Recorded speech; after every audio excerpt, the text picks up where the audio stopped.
Pada sesi kali ini saya akan menjelaskan apa sih kelebihan dan kekurangan root. Root memberi hak akses penuh.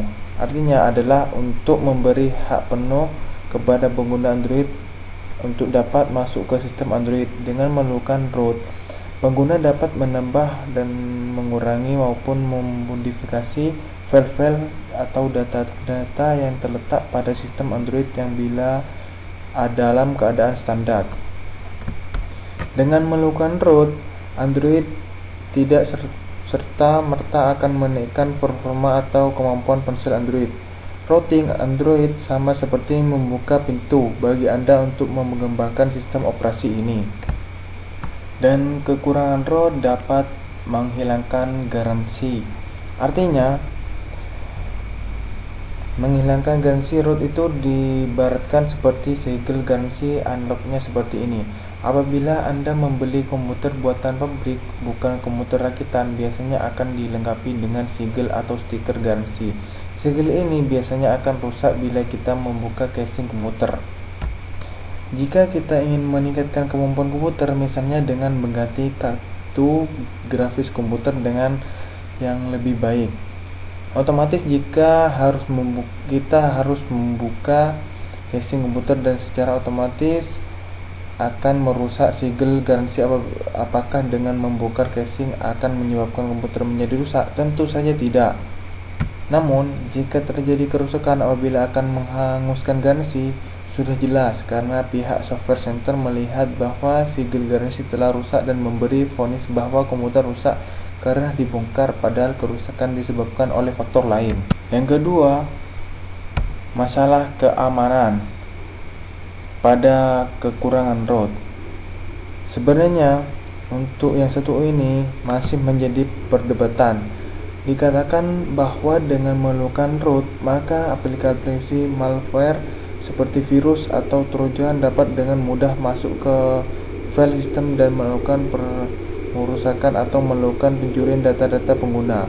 Namun demikian, sebenarnya melalui HP tidak di root apabila bahwa virus memang berniat jahat, maka tanpa root pun apabila virus dapat dengan mudah mengakses sistem file.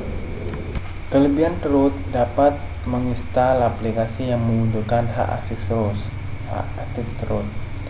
seperti misalnya aplikasi seperti app2card.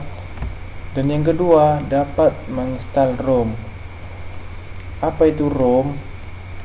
ROM adalah sistem operasi Android kostum alternatif atau bukan buatan vendor ponsel. Kostum ROM dikembangkan oleh komunitas penggemar sistem operasi Android. Dengan melakukan root bukan berarti Anda dapat langsung melakukan instalasi kostum ROM. Namun kebanyakan handphone Android membutuhkan akses root bila ingin diinstal kostum ROM. Dan yang ketiga, dapat memaksimalkan pengaturan kinerja ponsel. Seperti salah satu pengaturan yang dapat dilakukan adalah overclock prosesor. Dengan melakukan overclock prosesor dapat dipaksa kinerja lebih cepat dari kecepatan bawahannya, dan secara keseluruhan dapat meningkatkan kinerja ponsel. Namun demikian, overclock dapat memperpendek usia prosesor, membuat baterai lebih boros dan lebih cepat panas, juga dapat menyebabkan sistem menjadi tidak stabil. Dan yang keempat, dapat uninstall aplikasi bawaan pabrik yang tidak berguna hanya memenuhi memori telepon. Namun jika Anda berminat melakukan hal ini, sebaiknya berhati-hati karena jika setelah uninstall dapat menyebabkan kinerja handphone menjadi tidak sempurna. Sebaiknya jangan dilakukan bila tidak terlalu diperlukan. Jadi semuanya ini kesimpulannya adalah untuk membuka akses root Android. Keuntungannya Android secara garis besar adalah memiliki kontrol penuh terhadap handphone. Kontrol penuh terhadap bila tidak dilakukan secara hati-hati dapat menyebabkan kerusakan sistem. Jadi jika Anda masih merasa puas atau cukup dengan kemampuan serta kualitas handphone Android yang dimiliki, maka prosesor proses root sebaiknya tidak usah dilakukan. Terima kasih.